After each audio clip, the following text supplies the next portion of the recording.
یاد رکھیں سب سے پہلے اسے قبولیت ملتی ہے جس کا عقیدہ ٹھیک ہوتا ہے. من عمل صالحا من ذکر او انثی وهو مؤمن فلنحیینہ حیاتا طیب. جو بھی نیک عمل کرے مرد ہو چاہے عورت ہو، شرط یہ ہے کہ مومن ہو. شرط یہ ہے کہ اگر مومن ہو تو پھر قبولیت ہے.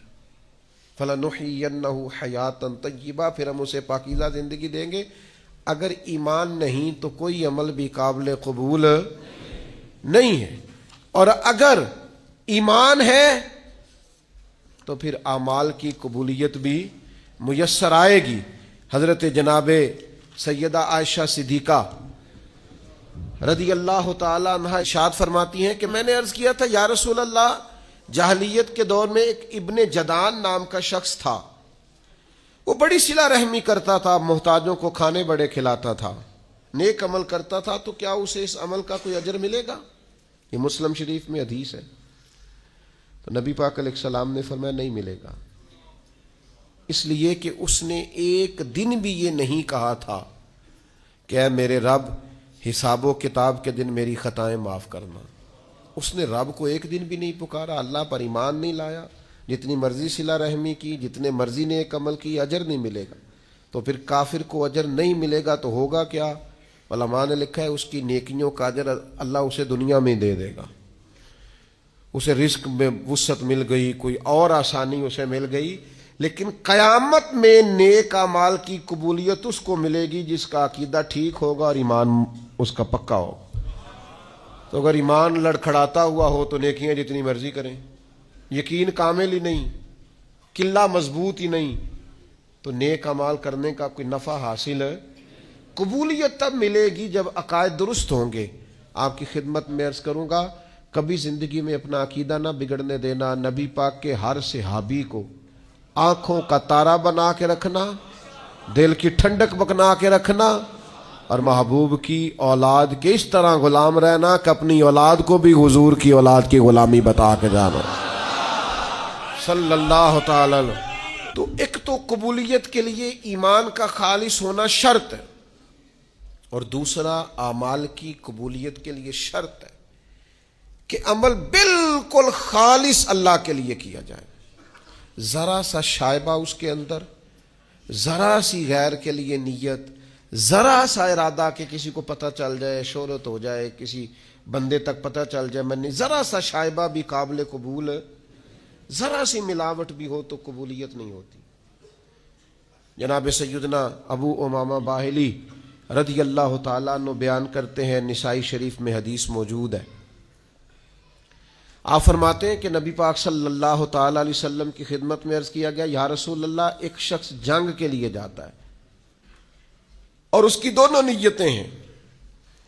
یہ بھی اس کی نیت ہے کہ اللہ تعالیٰ مجھے شہادت عطا کرے اور اللہ میری اس محنت کو قبول فرمائے، اور یہ بھی ساتھ نیت ہے کہ میری شہرت بھی ہو جائے، لوگوں کو پتہ بھی چل جائے. ایسا نہیں ہے کہ رضا الہی کی سرے سے نیت نہیں ہے، رضا الہی کی نیت بھی ہے، پوری ہے کہ اللہ راضی ہو جائے، شہادت کا مرتبہ نصیب ہو جائے، لیکن ساتھ وہ چاہتا ہے چلو تھوڑی بہت شہرت. ایسا نہیں کہ نیت اس کی کنفرم عبادت کی نہیں، عبادت کی بھی ہے، لیکن ساتھ تھوڑا بہت ارادہ شہرت کا بھی ہے. یہ کچھ نہ بیماری لگ جاتی ہے. کوئی ہر نیکی کا سٹیٹس لگانا ضروری ہو گیا ہے. یعنی ایک دوست مجھے کہہ رہے تھے کہ بعض لوگ یہ بھی کرتے ہیں، کہتے ہیں 10 دن مجھ سے رابطہ نہ کرنا، میں اعتکاف بیٹھنے جا رہا ہوں. یعنی یہ بھی آپ نے سوشل میڈیا پہ بتا دیا، سب کو پتہ چل جائے. او بھائی کوئی کام تو رہنے دو خالص اللہ کی رضا کے لیے. کہیں تو آپ خاموش ہو جاؤ. 10 دن موبائل بھی تو خراب رہ سکتا ہے، سم بھی آپ کی بلاک ہو سکتی ہے، کچھ بھی تو ہو سکتا ہے. لیکن بھائی خدا کے بندو، یہ بھی بتا دیا ہے کہ 10 دن اس لیے میں آف لائن رہوں گا کہ میں معتکف ہونے جا رہا ہوں. عرض کیا رسول اللہ، جنگ کی بھی نیت ہے، نسائی میں موجود ہے، اور حضور تھوڑی اس کی یہ بھی نیت ہے کہ شہرت ہو جائے، تو حضور ثواب ملے گا. 2 ٹوک لفظوں میں بالکل واضح اللہ کے حبیب نے فرما دیا، فرمایا جس شخص کی ساتھ شہرت کی بھی نیت ہو اسے اس عمل کا کوئی ثواب نہیں ملے جب تک خالصتاً نیت محض اللہ کی رضا کی نہیں ہوتی. اپنے ارادوں کا وضو کریں یار، تھوڑا خیال کریں، آپ اس بات کو سمجھیں، شہرت ہونا ضروری نہیں، قبولیت ہونا ضروری ہے، لوگوں کو پتہ چلنا ضروری نہیں، رب کے حضور حاضر ہونا۔ حضرت سعد بن ابی وقاص رضی اللہ تعالیٰ عنہ کے زمانے میں آپ ایک جگہ جہاد کے لیے تشریف لے گئے تو فرماتے ہیں کہ ایک قیمتی سونے کا تاج تھا اس بادشاہ کا جس سے ہماری جنگ تھی، تو وہ تاج نہیں مل رہا تھا، جنگ تو ختم ہو گئی، مسلمانوں کو فتح بھی مل گئی، لیکن وہ تاج بڑا قیمتی تھا، ہیروں والا تھا، تو خیال تھا کہ مل جائے تو چلو مسلمانوں کے مال غنیمت میں نفع آئے گا، غریبوں کا بھلا ہوگا۔ تو رات کے وقت ایک نوجوان مجاہد چادر اوڑے بکل مارے وہ میرے خیمے میں آیا اور اس نے وہ اپنی چادر کی اوٹ سے وہ تاج نکال کے دیا، کہا آج مجھے سر شام ملا تھا تو میں دینے آیا ہوں۔ تو وہ رکھ کے وہ چلا، تو میں نے اسے پیچھے سے آواز دی، میں نے کہا آپ مجاہد تو ہیں پر غریب آدمی لگتے ہیں۔ کہنے لگا گھر سے جب آیا تھا تو بچوں کے لیے چند دنوں کا کھانا تھا۔ تو کہتے میں نے اسے کہا کہ اتنی قیمتی تاج تیرے ہاتھ آیا تھا تو نے سارا دے دیا ہے؟ اس نے کہا بس یہ میری دیانتداری تھی، میرا ایمان تھا، بچوں کی بھوک اپنی جگہ پر اللہ کی رضا۔ تو کہتے میں نے کہا یار یہ چہرے سے نقاب ہی ہٹا، اپنا نام ہی بتا، قبیلہ بھی بتا، باپ کا نام بھی بتا۔ تو کہتے ہیں مجھ سے کہنے لگا یہ نیکی آپ کے لیے نہیں کی، یہ میں نے رب رسول کے لیے کی ہے، اور جن کے لیے کی ہے نا وہ میرا چہرہ بھی جانتے ہیں، نام بھی جانتے ہیں، باپ کا نام بھی جانتے ہیں، قبیلہ بھی جانتے ہیں، آپ کے لیے نہیں کی، جن کے لیے کی ہے وہ انہ علیم بذات الصدور، وہ تو دلوں میں چھپے راز جانتا ہے۔ تو میرے بھائیوں یاد رکھیے گا کہ اچھی نیت اور ریاکاری سے پاک ارادے، حضور علیہ السلام فرماتے ہیں جس نے اچھی طرح وضو کیا، مسجد گیا جماعت سے نماز پڑھنے، لیکن جب وہاں پہنچا تو جماعت ہو گئی تھی، اس نے کہا ہو جماعت ہو گئی، یہ گھر سے وضو کر کے جماعت کے لیے آئے، پہنچا تو جماعت ہو گئی تھی۔ حضور فرماتے رب اسے جماعت کے ساتھ نماز پڑھنے کا ثواب عطا کرے۔ کیوں؟ اس لیے کہ اس کی نیت خالص ہے۔ اپنی نیتوں کو درست کریں، اپنے ہمارے نا رشتے کمزور ہو گئے، پتہ کیوں؟ ہمیں رشتے سے بھی پیار اور ہلکا سا ساتھ لالچ بھی ہے۔ یہ جو ہلکا سا بھی لالچ ہے نا یہ اس رشتے کی معنویت اور اس کے حسن کو بگاڑ دیتا ہے۔ ہم انسانوں سے پیار نہیں کرتے، عہدوں سے پیار کرتے ہیں، لوگوں سے پیار نہیں کرتے، جیبوں سے پیار کرتے ہیں۔ ہم شخصیات سے محبت نہیں کرتے، ان کے تعارف سے محبت کرتے ہیں۔ نتیجہ کیا ہوتا ہے کہ وہ جو خالص حسن ہوتا ہے رشتے کا وہ حسن برقرار نہیں رہتا۔ تو میرے عزیز ہمیشہ اس بات کو اپنے دل کے اندر جگہ دیں کہ عمل کی قبولیت کے لیے حسن نیت ایک اور چیز کا ہونا بڑا ضروری ہے۔ عمل اپنے حساب سے نہ کریں، رب رسول کی مرضی کے مطابق کریں۔ میرے ذوق کا نام شریعت نہیں، شریعت اللہ رسول کی فرما برداری کا نام ہے۔ میری چاہت کا نام دین نہیں، دین اللہ رسول کی رضا کا نام۔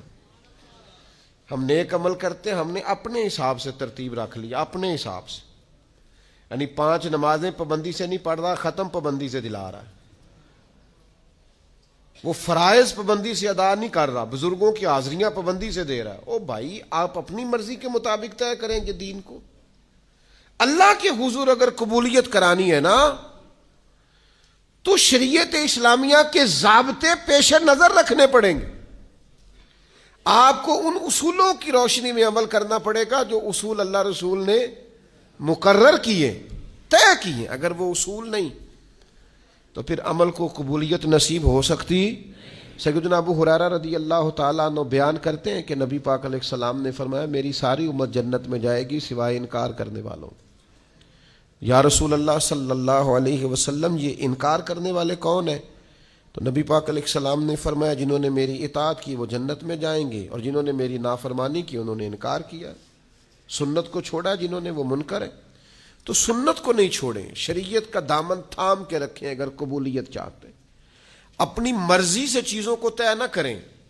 شریعت کے قاعدوں ضابطوں کی روشنی میں ایک خاتون ہمارے جاننے والوں میں سے ایک دفعہ کہنے لگیں کہ کچھ قرضہ چاہیے تھا، ختم دلانا ہے. تو میں نے ان سے کہا کہ قرضہ اٹھا کے ختم دلانے سے تو ثواب ہی نہیں ہوتا. تو کہنے لگی برادری کیا کہے گی؟ تو میں نے کہا مجھے تو سمجھ آ گئی ہے کہ آپ اللہ کی رضا کے لیے تو ختم دلا ہی نہیں رہے، تو آپ برادری کے لیے دلا رہے ہیں، تو آپ کو کیسے اجر ملے گا؟ اب چیزوں کو طے کریں شریعت کی روشنی میں. حضور کے دروازہ نور پہ صحابہ گئے، جا کے پاک ماؤں سے پوچھا، امہات المومنین سے، کہ نبی پاک صلی اللہ علیہ وسلم کی عبادت کا طریقہ بتائیں. تو انہوں نے کہا حضور رات کو کچھ دیر آرام کرتے، پھر کچھ دیر عبادت کرتے، کبھی نفلی روزہ رکھتے، کبھی چھوڑ دیتے. تو ان میں سے بعض صحابہ کہنے لگے حضور کے صدقے اللہ اگلے پچھلوں کو معاف کرے گا، لیکن نبی پاک صلی اللہ علیہ وسلم تو اللہ کے رسول ہیں، حضور کا تو تھوڑا عمل بھی کیا بات، لیکن ہم چونکہ گناہگار ہیں، کمزور ہیں، ہم ساری رات ہی نفل پڑھیں گے، ہر روز نفلی روزہ رکھیں گے. نبی پاک تک یہ بات گئی تو حضور فرمانے لگے میں تم سب سے زیادہ رب کو جانتا ہوں، تم سب سے زیادہ اللہ سے ڈرتا ہوں. فرمایا یاد رکھو میں افطار بھی کرتا ہوں، روزہ بھی رکھتا ہوں، عبادت بھی کرتا ہوں، گھر والوں کو وقت بھی دیتا ہوں، آرام بھی کرتا ہوں. تو شریعت کے ضابطوں کے مطابق آپ عبادت کریں گے تو قبول ہوگی. اپنی مرضی سے چیزیں طے کرنے سے قبولیت نصیب نہیں ہوتی. ضابطے تو اللہ رسول نے بنا کے دیے، ہمیں اپنی مرضی کی چیزیں اس میں سے اختراع کرنے کی ضرورت نہیں ہے. تو یہ چند ایک چیزیں ہیں جن کی بنیاد پر انسان کے اعمال اللہ کے حضور قبول ہوتے ہیں.